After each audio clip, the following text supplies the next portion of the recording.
Hey everyone, it's Megan back with more tips and tutorials. Today I'm going to share some insight with you on riding without stirrups.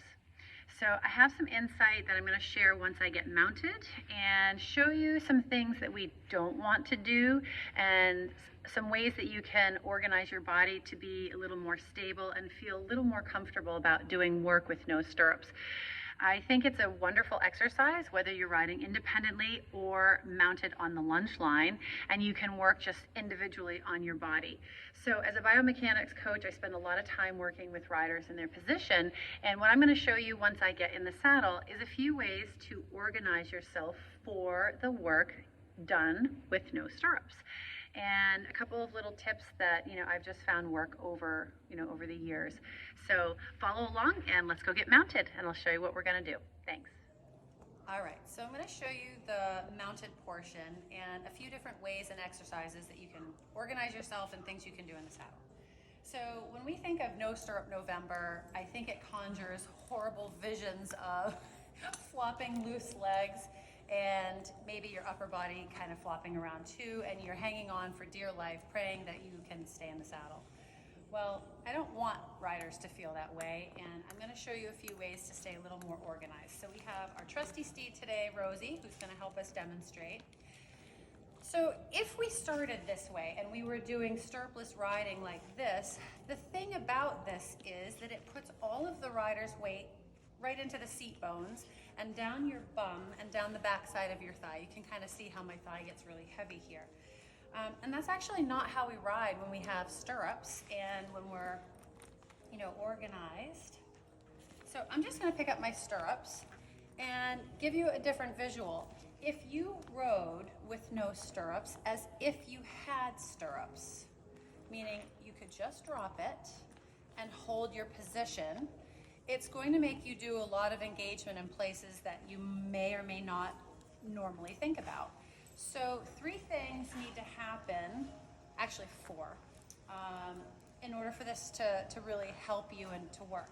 One is you want to make sure that you're in neutral spine, meaning that your seat bones are facing straight down, not hollow through your back with your seat bones facing the horse's rear feet, and not rounded and your seat bones facing the horse's front feet. So neutral, and that means you should not feel your pubic bone really making contact with the pommel.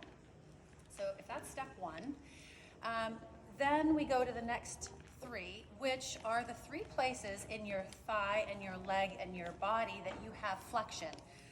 So the first place is down here at my ankle. So a lot of riders might do stirrupless work this way. Engage that. See if you can manage to maintain the flexion in your ankle. The next place is your knee. So there's 2 tendons on the back of your knee that actually contract and release. You can pretend that you're holding a little tennis ball back here. And basically that should keep your whole thigh up against the thigh block and still be making contact with the saddle. The last place you have flexion is right up here where your hip flexors are, where your femur attaches into your pelvis. If you kind of hang your leg down, you've got too straight of an angle, and if I engage that, you can see that it changes. Do that a couple times. You can see that it changes the shape of your thigh. I lied. I said 4. There's actually 5 things. Another thing you could do, if you find that your thigh is outwardly rotated, you can grab the flesh on the back of your thigh right here and rotate your thigh in until the seam on the inside of your leg is laying more flat against the saddle. And then once you have that, I actually like to start there, then see if you can get flexion in all 3 joints. You can let your stirrup dangle. You don't have to flip it up over the horse's withers. Sometimes I take it off, but it's totally, personal preference. I think you may get more fatigued riding in this particular way because you're engaging so many more muscles and tendons and being active that you might want to keep your stirrup just so you could slip your foot in and just give yourself a rest after doing a couple laps. So, okay, what can you do with this? If you were holding this position, I like to make it a game. How long can you hold this all together and not lose this organization? You might only be able to do it in the walk, and you may only be able to do it for a few circles before you're fatigued and you go, oh my God, my leg is dying. So do that, just build on it. And then if you feel like you can do a trot circle or two, or even in canter, then you can certainly try that. But what I'm going to do is just do a couple circles. I'm going to take my feet out of the stirrups, and I'm going to do, I think, what I traditionally see riders try to do at home, whether they're riding on their own or they're on the lunge line. I see this an awful lot, and I want to show you what happens and what the difference in my body is when I ride like this versus if I engage everything and pretend as if I had stirrups. A couple of things you may notice while you're going around is that your horse's back is probably going to start to come up underneath where you're sitting, and you might feel more of a surface underneath your sit bones. You also might feel like the horse starts to telescope their neck out and reach a little bit more towards the bit. So here we go. We're going to do loose. And I feel an awful lot of pressure, and that's just really pulling me down on the pubic bone right here. A little uncomfortable, and not to be fresh, but I'm sure everyone has experienced road rash. And I think when you ride a little bit more organized, you are certainly avoiding that because you're pushing your body away from that pubic pommel. Okay, so let's just say, do a little trot. Whoops, and it went right to here. Okay.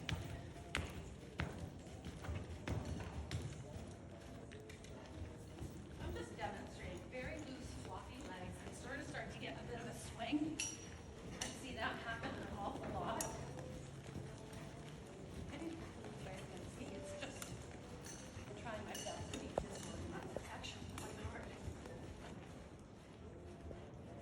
Okay, I'm just going to take a minute. See if I can take this up, rotate it in. Get it in. See if I can get. You can even push your, use the pommel. Push yourself a little bit further back in the saddle. Okay, so I've got flexion back here in my hip.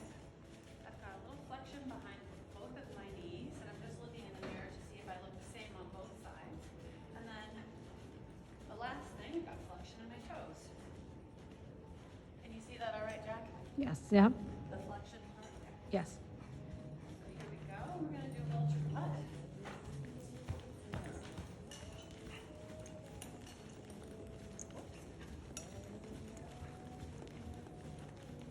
This is where I might take the stirrups off.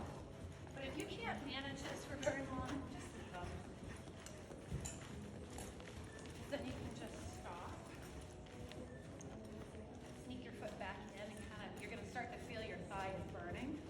We're challenged today. Yeah, that feels good. Like it kind of gets this really good burn going on in here, and then just resting it in the stirrup again gives you a little break. So the last thing I'll say, a little exercise you can do is if you're staying engaged and you have your thigh, everything's engaged and on. Let's see if we can get a better light over here. Is while you're walking, just make it simple. Toe down, toe up. Play around with the flexion in your ankle, especially if you have stiff ankles. You can also do some circles, but try to keep your thigh and everything organized here as if you had a stirrup already underneath your foot. And just keep practicing. Keep trying to make your circles just a little bit longer so that you can go a little bit longer as far as organizing, and you're going to start to notice a big difference. I think if you do this for a couple of weeks, it's really going to change a lot of stability in you. And don't be afraid to use the props that you have. I have grab straps on all of my saddles, so if you were doing lunge work, if someone were lunging you, you could actually hold on to this while you're organizing. You could hold on to the front of the pommel. You could push yourself back in the saddle with the pommel. You can really use the leverage with your thigh blocks and kind of hold yourself in there. So don't be afraid to use the things you already have. If you have mirrors, try it in the mirror so you can see, what does it look like? Does it look like I'm still in the stirrups, or does it look like I'm still kind of long and droopy in my leg? The idea is that you want to stay as engaged as possible and just ride as if you were pretending you had stirrups, even though you don't. So anyway, happy practicing. Hope you have some luck with it. And if you have any questions, just throw a comment in the notes at the bottom and I'll respond as soon as I can. Thanks for watching.